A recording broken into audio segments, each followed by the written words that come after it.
앞두고 도내 여객선 터미널도 종일 귀성객들로 붐볐고 집집마다 명절 음식 준비로 분주했습니다. 오는 2023년 새만금에서는 지금까지 전북에서 열린 국제행사 가운데 최대 규모인 세계 잼버리 대회가 열립니다. 21대 총선이 7개월 앞으로 다가왔습니다. 추석 연휴를 맞아 도내 10개 선거구별로 주요 입지자들을 살펴보는 연속 기획을 준비했습니다.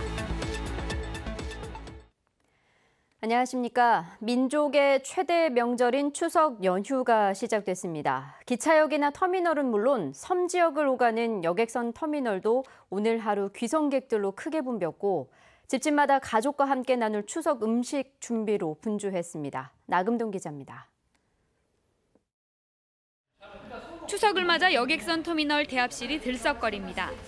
세 남매가 모인 장현옥 씨네는 조카들까지 13명의 대가족이 연신 웃음꽃을 피우고 멀리 경기도에서 새벽길을 재촉해 달려온 장 씨의 마음은 벌써 부모님이 계시는 바다 건너 위도에 닿아 있습니다. 1년에 추석하고 설 그때 아니면 또 찾아뵙기가 힘들거든요. 그래서 무슨 일 있어도 뵐 수 있으면 살아생전에 효도하는 거라 생각하고 찾아뵙고 있어요. 고향이 섬마을인 탓에 남들보다 더 고단한 귀성길이지만 양손에는 어김없이 가족들을 위해 준비한 선물꾸러미가 들려 있습니다. 형님이랑 이제 어머니, 아버님이랑 가족 같이 모여가지고 맛있게 이제 송편도 만들고 전도 부치고 해서 같이 맛있게 먹으려고 지금 가고 있어요. 시골집에서는 음식 준비가 한창입니다. 큰아들 내외가 팔을 걷어붙이고 노릇노릇하게 전을 부치고 어머니는 한쪽에서 반달 모양의 송편을 정성스럽게 빚어냅니다.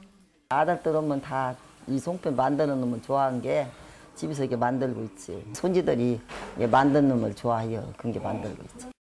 고속도로의 경우 종일 귀성 차량이 몰리면서 서울에서 전북까지 평소보다 30분에서 1시간가량 더 걸렸습니다.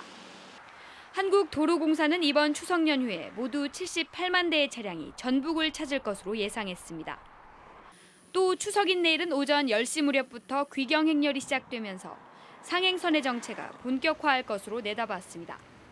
JTB 뉴스 나금동입니다.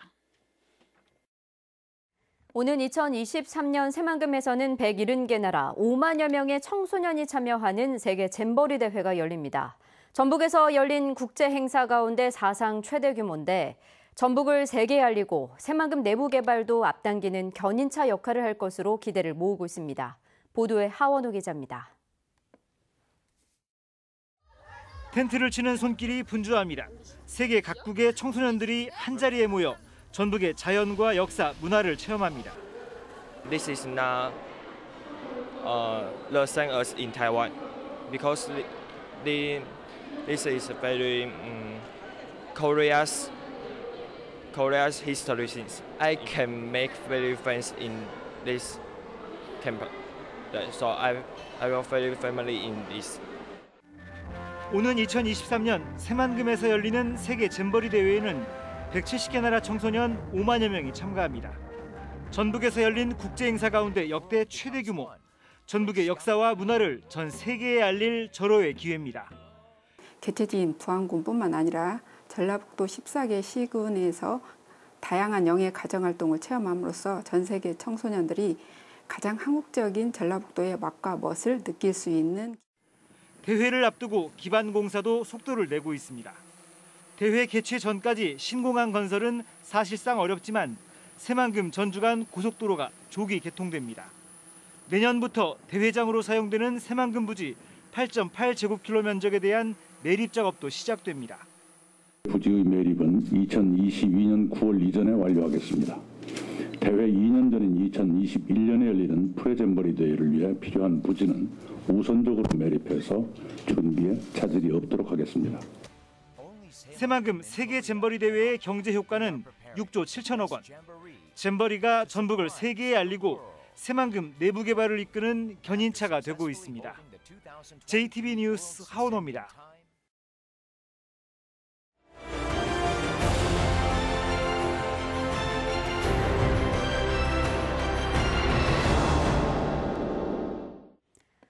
네, 내년 4월 15일에 실시되는 21대 총선이 어느덧 7개월 앞으로 다가왔습니다. 입지자들은 일찌감치 당원과 시민들에게 얼굴을 알리며 선거 채비를 하고 있는데요. JTBC 전주방송은 추석 연휴를 맞아 도내 10개 선거구에 어떤 입지자들이 총선을 준비하고 있는지 4차례에 걸쳐 소개해드리겠습니다. 첫 번째 순서로 전주 지역 3개 선거구를 이승환 기자가 보도합니다. 전주 가불병 선거구는 전북 정치의 중심이지만 지난 총선 때 민주당이 단 한 석도 건지지 못했습니다. 국민의당 바람이 거세게 불었기 때문인데 세 곳 모두 1, 2위 득표율이 불과 1%포인트 이내였고 전주 을 선거구는 111표 차이였을 만큼 초박빙의 승부가 펼쳐졌습니다. 내년 총선에서 이 같은 전주 지역 새 선거구를 관통하는 키워드는 치열한 리턴 매치입니다. 전주 갑에서는 지난 총선에서 고배를 마셨던 김윤덕 전 의원이 세계 잼버리 준비위원장으로 활동하며 서력전을 준비하고 있습니다. 문재인 정부 청와대 비서관을 거쳐 대통령 직속 정책기획위원회 자문위원인 김금옥 씨가 당내 경선에 도전장을 냈습니다. 여기서 승자가 4년간 국회 보건복지위원과 예결위원으로 의정 활동을 해온 민주평화당 김광수 의원과 본선에서 맞붙게 됩니다. 전주을은 본선은 물론 예선부터 다시 한번 격전을 예고하고 있습니다. 민주당에서는 문재인 정부 출범 이후 중소벤처기업진흥공단 이사장직을 수행해온 이상직 전 의원과 지난 총선 때 본선에서 111표 차로 분루를 삼킨 최영재 전 노무현재단 전북 공동대표가 다시 승부를 벌이고 노무현재단 운영위원으로 문재인 대통령 후보 조직 특보를 한 이덕춘 변호사도 경쟁에 뛰어들었습니다. 본선으로 나아가면 바른미래당에는 지난 4년 연속 국회 예결위원으로 활동해온 정운천 의원이 버티고 있고 정의당에서는 민주노총 전북본부장과 민주노동당 도당위원장을 지낸 염경석 씨가 출마할 예정이며 평화당은 노무현 정부 청와대 수석을 한 박주현 최고위원이 준비하고 있어 3명의 전현직 의원이 격돌할 수도 있습니다. 현역과 도전자 모두 중량감이 있는 전주병은 도내에서 유일한 양자구도입니다. 민주당은 국민연금 이사장으로 있는 김성주 전 의원이 4년 만에 서력전을 벼르고 있고 민주평화당에서는 통일부 장관과 대통령 후보를 한 정동영 대표가 4선을 넘어 5선 고지에 도전합니다. 불과 수백 표 차로 당락이 엇갈리면서 승자에게는 더할 나위 없이 짜릿했지만 패자에게는 통한의 아쉬움을 남겼던 지난 총선. 전주 가불병 선거구는 그래서 더욱 치열한 리턴 매치를 예고하고 있습니다. JTBC 뉴스 이승환입니다. 내년 총선을 앞두고 현역 의원들이 경쟁적으로 특별교부세 확보에 나서고 있습니다. 민주당 안호영 의원은 완주 용봉교 보강사업 등 지역 현안에 77억 원을 확보했으며 이춘석 의원은 노인 종합복지관 건립 등에 15억 원의 특효세를 확보했습니다. 또 바른미래당 정운천 의원은 삼천도서관 세단장 사업 등에 16억 원, 박주현 의원은 밤거리 정비 등에 8억 원, 무소속 이용호 의원은 남원 관광단지 조성 사업 등에 50억 원을 확보했다고 밝히는 등 총선을 앞두고 예산 확보 홍보 활동을 한층 강화하고 있습니다. 새만금 재생에너지 발전 사업 추진을 위해 군산 시민이 참여하는 출자 기관이 세워질 전망입니다. 군산시는 시민투자발전 사업을 위한 출자기관 설립 타당성 검토 용역 조사에서 새만금 재생에너지 발전 사업을 통해 지역 발전을 이끌기 위해서는 시민 출자기관이 필요하다는 결과가 나왔다고 밝혔습니다.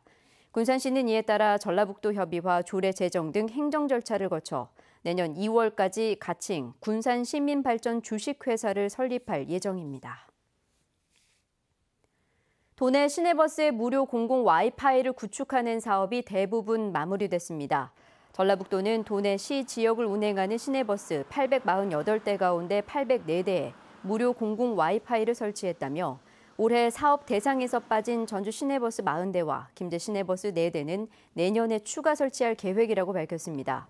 회선 사용료는 연간 4억 8천만 원으로 국가와 시군이 절반씩 부담하게 됩니다. 오는 21일과 22일 이틀 동안 전주 한옥마을 일대에서 문화재 야행 행사가 열립니다. 이번 문화재 야행에서는 태조 이성계가 경기전 밖으로 나와 방문객을 맞이하는 퍼포먼스와 방수미 명창과 함께하는 공연, 사진으로 만나는 문화재의 밤 등 28개의 다채로운 행사가 펼쳐집니다. 행사가 열리는 이틀 동안 경기전은 밤 11시까지 입장할 수 있고 전동성당과 어진박물관, 최명희 문학관 등 6곳은 밤 10시까지 개방됩니다. 지난 5년간 추석 연휴 기간 도내에서 발생한 교통사고는 803건으로 전국 교통사고 18,300여 건에 4.4%를 차지하는 것으로 나타났습니다. 지난해 추석 연휴에도 7명이 숨지고 207명이 다치는 등 5년간 누적 사망자도 29명, 부상자는 498명으로 집계됐습니다. 전라북도는 장거리 운전이 많은 추석 연휴에는 모든 좌석에서 안전벨트를 매고 졸릴 때는 반드시 졸음쉼터에서 쉬어갈 것을 당부했습니다. 오늘 저녁 6시 10분쯤 김제시 송산면의 한 식당에서 가스가 폭발해 55살 임모 씨 등 손님 5명이 화상을 입어 인근 병원으로 옮겨졌습니다. 경찰과 소방당국은 LPG 밸브가 열려 가스가 샌 상태에서 가스레인지를 켜면서 불이 난 것으로 보고 정확한 경위를 조사하고 있습니다.